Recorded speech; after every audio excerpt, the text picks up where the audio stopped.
bem-vindos ao programa Viva a Vida. O programa Viva a Vida sempre tem como objetivo levar a você, telespectador, algo que seja interessante e que possa ajudá-lo no seu dia a dia, principalmente a encontrar soluções a conservar os seus direitos, a buscar tudo aquilo que você precisa para resolver a sua vida de forma confortável, de forma melhor. E para isso, nós precisamos saber como ganhar dinheiro e como não perder dinheiro, principalmente. Hoje nós vamos conversar com o Dr. João Marcos Cervantes, ele é promotor titular da 11ª Promotoria de Justiça de Taubaté. Ele trata de habitação e urbanismo e também atua na vara de família. E vamos também ter a presença do Dr. Alexandre Ferri, ele é advogado especializado em regularização fundiária e imobiliário e também faz parte da comissão com o mesmo nome na nossa OAB. Tudo isso para que você possa usar esse conhecimento que aqui eles vêm compartilhar conosco para não perder dinheiro na hora de comprar um imóvel. Por favor, porque depois para recuperar é complicado, às vezes até consegue, mas é difícil e demorado. E dinheiro está muito difícil de ganhar, não é verdade? Então vamos tomar o máximo de cuidado possível na hora de comprar um lote, na zona rural, na zona urbana. Vamos saber tudo direitinho, tá bom? Mas antes eu vou conversar sobre moda com a Maria Quitéria Ortiz. Ela é blogueira. Ela tem o blog Rosateia e ela sempre está aqui conosco, nos brindando com o seu conhecimento sobre moda. Olá, Maria Quitéria. Tudo bem, meu amor? E você? Hoje a gente está aqui com esse look xadrez, leve, gostosinho. Então, esses dois looks são da Ecos, lá do Taubaté Shopping. E eu trouxe essa proposta do xadrez no verão, com fundo branco. Eu adorei. É um quadriculado maior. Mais leve, né? O tecido é uma viscose. E você vê que esse vestido é bem comportadinho. Dá para você usar em várias ocasiões. E a alça dele também. Então, a alça bem dele, legal, né? Bem eu achei muito legal, porque você pode usar o sutiã normal de alça, não precisa pôr um tomara que caia. E essa alça larga, fica desconfortável, fica saindo do lugar. Essa alça larga é uma tendência lá dos anos 50. Olha só. E ela veio com um tubinho, né, que é um tubinho dos anos 60, uma criação do Yves Saint Laurent, e estilizado, né, com os botões agora. Eu achei muito charmoso, graça, gente. Muito charmoso. É lá da Ecos, do Shopping Taubaté. Shopping Taubaté. Gente, um beijo para vocês aí da Ecos, muito obrigada. Estamos aqui, ó, com o look da Ecos. Corre lá e garanta o seu, não é verdade? Isso. Posso falar da minha calça? Pode, por favor. Olha a calça linda. É uma pantacu. A pantacu é uma pantalona curta, né? Mas só lá para quem é alta, 20 né? Também. Lá nos anos 20 que criou essa... Para quem é alta? É só para quem é alta, porque eu acho que para mim vou ficar chapada. Se você se sentir bem, o que mal faz? Né? Você se veste, se olha, eu estou bem, então pode sair. Um look desse tá linda. Dá para ir num casamento de dia? Então, o seu vestido, eu diria que sim, no cartório, um casamento no cartório seria adequado. Mas a pantacu, eu acho que não, ela já é muito mais despojada. Mas um casamento no campo, com um chapéu, também, dá para usar, não dá? Também. É um tecido de viscose leve, é o primo da seda, né? A viscose é o primo da seda, então dá para ir. Muito lindo. Obrigada, meu amor, que delícia você aqui. Obrigada, eu que agradeço. Obrigada, tchau, viu? tchau. E agora eu vou convidar o Dr. João Marcos Cervantes para sentar aqui conosco e nós vamos conversar sobre os maiores problemas fundiários e urbanísticos aqui da nossa região. Por favor, Dr. Marcos. Como vai? Seja bem-vindo, muito obrigada por tirar um tempinho para vir aqui conosco. Por favor, sente-se, fique à vontade. Eu que agradeço o convite. Dr. João Marcos, como que é essa história da habitação? O que mais de problema tem lá na Promotoria da Habitação e Urbanismo? Olha, o município ele tem o dever, a obrigação legal de fazer um planejamento adequado da cidade, em todos os aspectos. Seria o plano diretor da cidade? Seria o plano diretor. Certo. Envolve vários aspectos, envolve o crescimento, mobilidade, uma série de regramentos.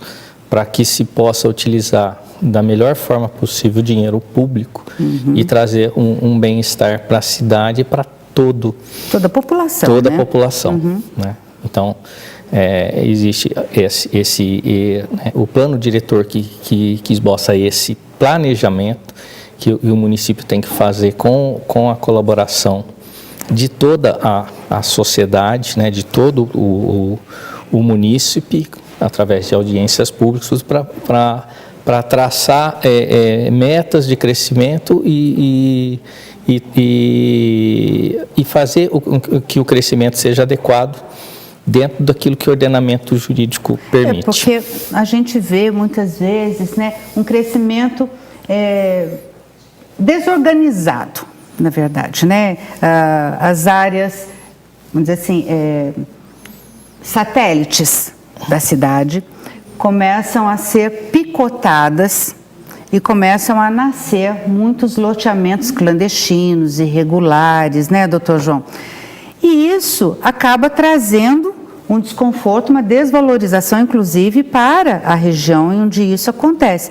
Tem muito disso aqui em Taubaté, no Vale do Paraíba?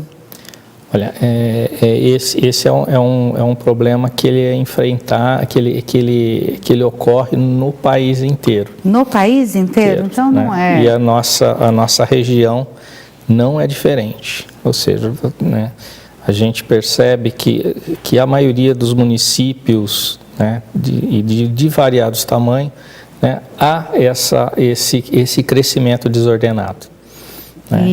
Esse é um crescimento desordenado que traz como consequências, né, a falta de integração, né, dos bairros com a cidade, a falta de saneamento básico, né, a marginalização dos munícipes que têm, né, que tem menor poder aquisitivo, que são jogados nessas franjas da cidade, normalmente em locais que não são adequados para a construção de moradias, beira de córregos, né, e vai favelização do município, era uma série de coisas que um planejamento adequado conseguiria, né, evitar. A gente já volta, não sai daí.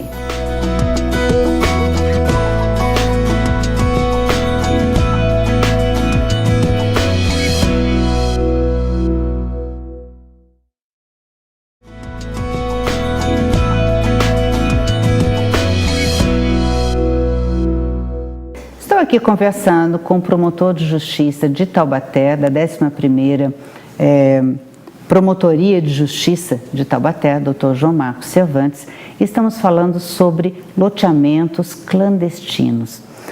Dr. João Marcos, nós terminamos o primeiro bloco falando sobre os loteamentos clandestinos e que as pessoas acabam comprando e perdendo dinheiro. E quem tira vantagem desse desconhecimento da população é justamente o parcelador, né? Que às vezes não é o dono do terreno, já é uma terceira pessoa. Como que eles atuam? Como é que eles agem, doutor João? Olha, Virgínia, praticamente, né, o modo de agir é muito semelhante em quase todos os casos. O parcelador, ele aborda, né, um proprietário de área, né, um proprietário de área ou os herdeiros de um proprietário que já é falecido, faz uma proposta de compra dessa área como um todo, né, uma proposta de compra interessante, num valor, né, de mercado, às vezes até um pouco acima do mercado, e oferece como pagamento uma entrada e um parcelamento em alguns meses dessa aquisição. Né? Assim que, né, ao momento que essa pessoa aceita esse tipo né, essa oferta, ele mapeia a área, né, num agrimensor, né, profissional ou não, eles fazem um mapeamento, divide isso em lotes, numa planta né, numa planta sem nenhum registro, né, técnico, né, e sai vendendo vários lotes, né, às vezes centenas de lotes nesse lugar. E com o recebimento de parte desses lotes, eles, né, em alguns casos, eles conseguem pagar o proprietário da área. Às vezes nem isso, às vezes dão cano até no proprietário da área, dão desfalque. Olha só. Né, e aí as pessoas elas só vão perceber que elas fizeram um mau negócio quando começam a iniciar suas construções e vem a fiscalização municipal e embarga as obras. Isso. Doutor João, é possível na zona de expansão urbana ter loteamentos regularizados? É possível. É possível, né? É possível e quando num inquérito civil, que é o procedimento que a gente usa para apurar isso, se a gente consegue apurar quem é o responsável, se o proprietário também for o responsável, né, é feita uma ação, se ajuiza uma ação para obrigá-lo a fazer essa regularização. E quando não é possível fazer essa regularização, para ele indenizar por conta do dano urbanístico e pelo dano, né, causado às agências, para que se repare isso. E eu sei que, assim, muitas vezes as pessoas, sem conhecer as leis ambientais, acabam construindo próximas a córregos e tem que ter 5 metros de cada lado do rio, do córrego, 30 não é isso? metros. 30 metros? 30 metros. É isso aí, né? Se falar a área de preservação permanente, né? Que são margens de córregos, distância de 50 metros de minas d'água, área de vegetação fechada, você não pode desmatar sem uma autorização ambiental para ser feito. Em qualquer situação desse tipo, né, essas pessoas, né, e isso ocorre muitas vezes, essas pessoas são autuadas, né, administrativa e criminalmente. Esses adquirentes de lotes são autuados administrativa e criminalmente por conta de crime ambiental, por estar fazendo esse tipo de coisa, de estar construindo, estar desmatando para construir, estar construindo na beira de cano. E muitas das vezes, né, incorrem nisso sem estar sabendo, né? Foi isso que eu ia falar. O sujeito compra o lote dele está perto da água, ele acha até interessante, porque vai ter vai dormir com o barulhinho da água. Vai dormir com o barulhinho da água e durma com um barulho desse depois. Durma com barulho desse. Aliás, ele vai ficar sem dormir, né? Porque vai ficar sem o dinheiro e sem o terreninho que ele comprou. E as pessoas também não podem alegar ignorância, porque a lei não permite, né, falar, eu não sabia. Primeiro você consulte um advogado para saber se aquele terreno que você está comprando faz parte aí de alguma área de preservação permanente, se está regulamentado, né, o condomínio, o loteamento. E quando é zona rural, a gente já sabe que é muito difícil que esteja regulamentado, né, doutor João? Então, na zona rural, por exemplo, para vocês terem uma ideia, eu sei que aqui em Taubaté, o módulo mínimo é 20 mil metros quadrados. 20 mil metros. Né? Gente, isso é bastante. É equivalente, né, a 2 quadras, dois quarteirões na cidade, mais ou menos. Então, se for menor do que isso, já desconfie. Agora, doutor João, só para a gente encerrar esse bloco, como é que faz aquela questão do condomínio? A pessoa tem um terreno e ela forma ali um condomínio de casas com os familiares, por exemplo, né? E isso não é considerado um loteamento irregular? É assim, existe uma modalidade né? Isso foi, né? Ocorreu muito, né? Que você utilizar o condomínio civil, que é o que você está falando, né? Um condomínio para burlar a regra de parcelamento, a lei de parcelamento, que exige aprovação na prefeitura, registro no cartório de imóveis, né? Seguro, né, condições da segurança de que esse imóvel vai ser construído e a prefeitura vai fiscalizar isso, e se não houver essa infraestrutura, a prefeitura vai chegar e teria que, por conta dela, fazer essa infraestrutura e depois se ressarcir com os custos que ela fez em cima do parcelador. Doutor João, no próximo bloco nós vamos ter a companhia do doutor Alexandre Ferri. Doutor Alexandre Ferri, deixa eu falar aqui com vocês, doutor Alexandre Ferri, ele é advogado e especialista nesta área de regularização fundiária, já trabalhou bastante com o CDHU, inclusive, e atualmente ele exerce não só trabalha como advogado na sua sociedade, FERRE, Sociedade Individual de Advocacia, mas também ele é titulado da Comissão de Regularização Fundiária do IBRADIM e presidente da Comissão de Direito Imobiliário, Urbanístico e Regularização Fundiária da OAB de Taubaté. Então, fica aí, aguarda um pouquinho que a gente já retorna.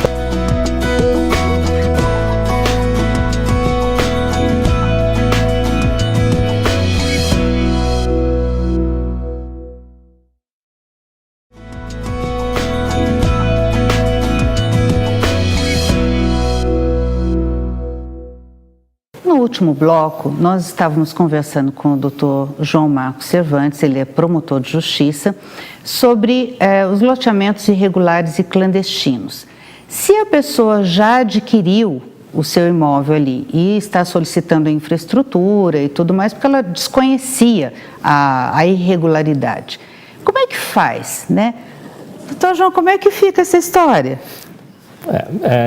A situação é a seguinte, porque esse tipo de atividade, né, ilícita, ela, né, vem ocorrendo há muito tempo. Então, existem situações em que, as ocupações já aumentaram, houve um adensamento da cidade, né, então fica difícil de se desfazer, né, aquele parcelamento irregular não, aquele parcelamento clandestino. Uhum. Então, o próprio legislador, ele confere, ele acabou precisando prever situações de se promover a regularização disso na medida do possível. Né? Essa regularização, ela compreende, né, o desfazimento de situações, né, de construções e de bairros, né, em situações de inviabilidade extrema, mas naquilo que for possível de se regularizar e de trazer para a parte formal do município, para a área, né, formal, existe mecanismo para isso. Ah, que beleza. Né? Tem um mecanismo... a uso capião coletiva seria uma delas? Isso. É uma delas, né? Uma ferramenta bem importante, social, inclusive, né? São vários instrumentos que o município tem, que o poder público tem de fazer isso. E a lei, né, a lei, ela deu uma maior abrangência para algumas situações, facilitando essas regularizações para trazer para a luz, inclusive para levar a luz. Levar a luz, né?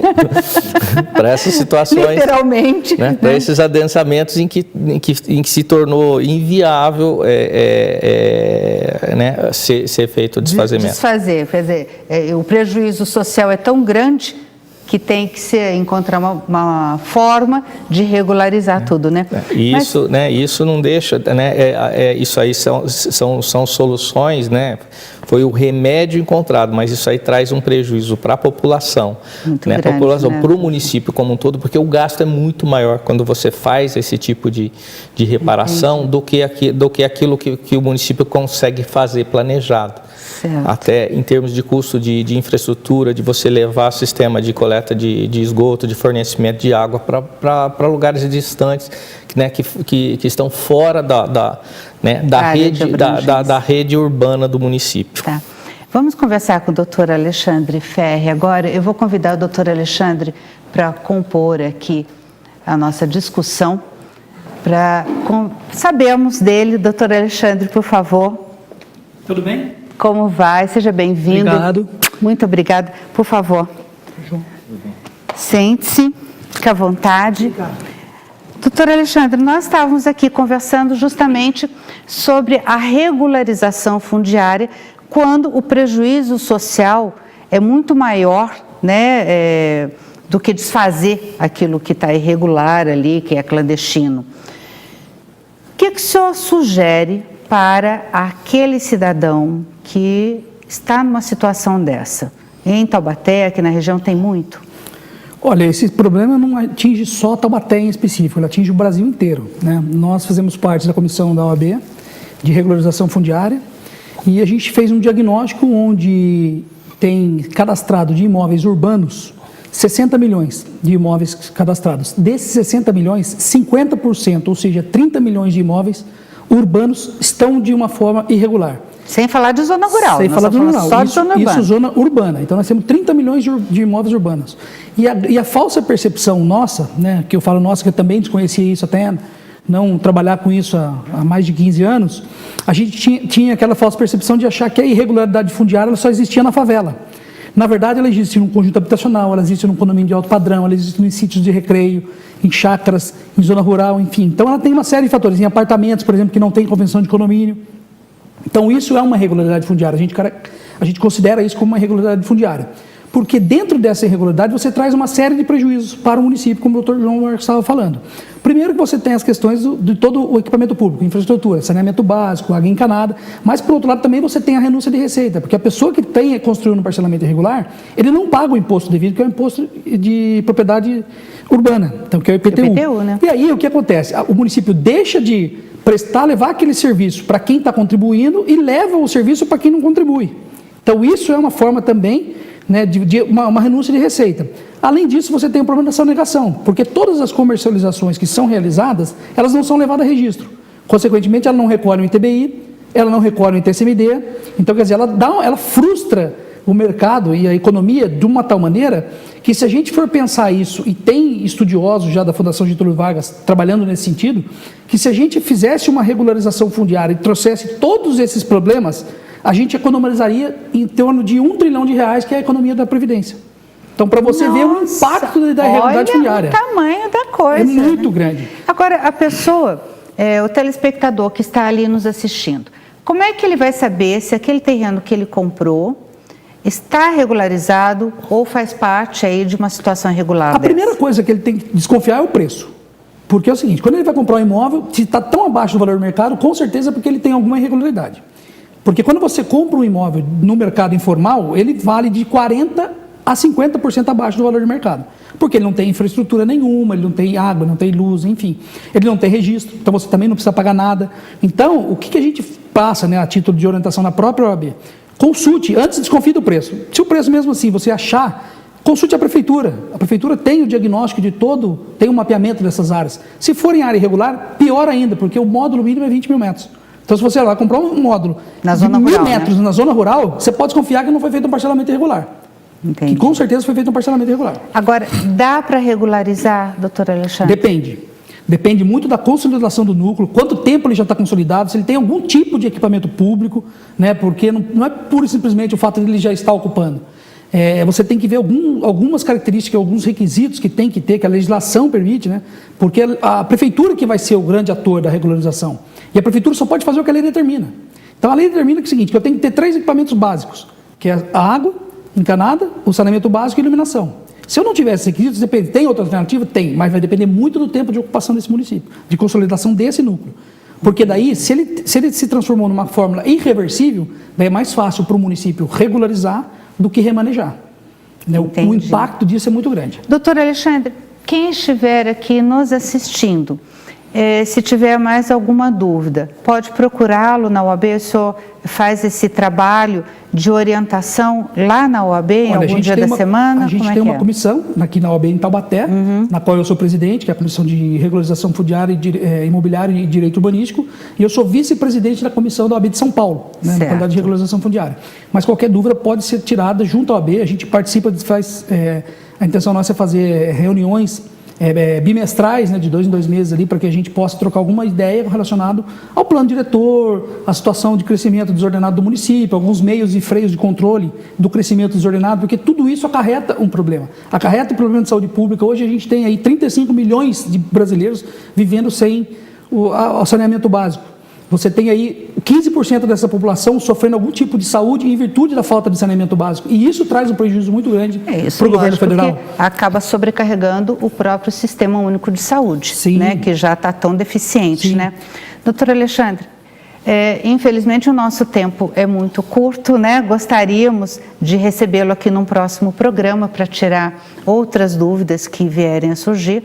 Convido vocês a acompanhar o nosso programa no YouTube, deixar lá também a sua dúvida, que é Programa Viva a Vida com Virgínia Machado.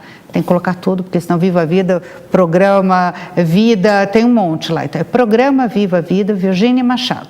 Aí você vai assistir o nosso... Depois que vai para a TV, você vai para o YouTube, você assiste, deixa lá a sua dúvida e nós vamos esclarecer na medida do possível. Se você tiver oportunidade, vá até o Dr. Alexandre, vá até a OAB. O Ministério Público também faz esse trabalho de orientação, né, doutor João? Que dia da semana que é? Em relação a assuntos fundiários, habitação e urbanização, todas as quartas-feiras na parte da tarde. Olha que beleza. Então, quarta-feira, no período da tarde, pode procurá-lo lá no Maria Augusta, no fórum do Jardim Maria Augusta, aqui em Taubaté. É isso? E reforçando aquilo que o doutor Alexandre também está falando, a pessoa vai adquirir um imóvel, né? Tem que ir na prefeitura, tem que ir no cartório de registro de imóveis, se ainda continuar com dúvida. O Ministério Público também está lá para isso, a gente... E constar um bom advogado, né, constar doutor? um bom advogado. Um advogado que seja especializado nessa área. Doutor João, muito obrigada de coração. O senhor tirar um tempinho lá das suas atividades para nos brindar com o seu conhecimento. Eu que agradeço a oportunidade. Diário. Isso é muito interessante, essa divulgação, Virgínia. Eu acho muito importante também que as pessoas conheçam os seus direitos, os seus deveres. Doutor Alexandre, muito obrigada por participar conosco. Eu sei que o senhor tem muito conhecimento para dividir conosco e nós aqui assumimos um compromisso de trazer o doutor Alexandre num próximo programa para discorrermos sobre todos esses assuntos, tirar todas as dúvidas. Mas é a sua dúvida que faz a gente ir sempre para frente. Deixe lá a sua sugestão de pauta, ok? Gente, muito obrigada pela sua companhia. Até semana que vem. Agradeço a Verso Cabeleireiros e a Ecos Modas, né, que fica ali no Shopping Taubaté. E a Verso fica no coração, ali no centro de Tremembé. Tá bom? Muito obrigada a todos vocês. Um beijo no coração.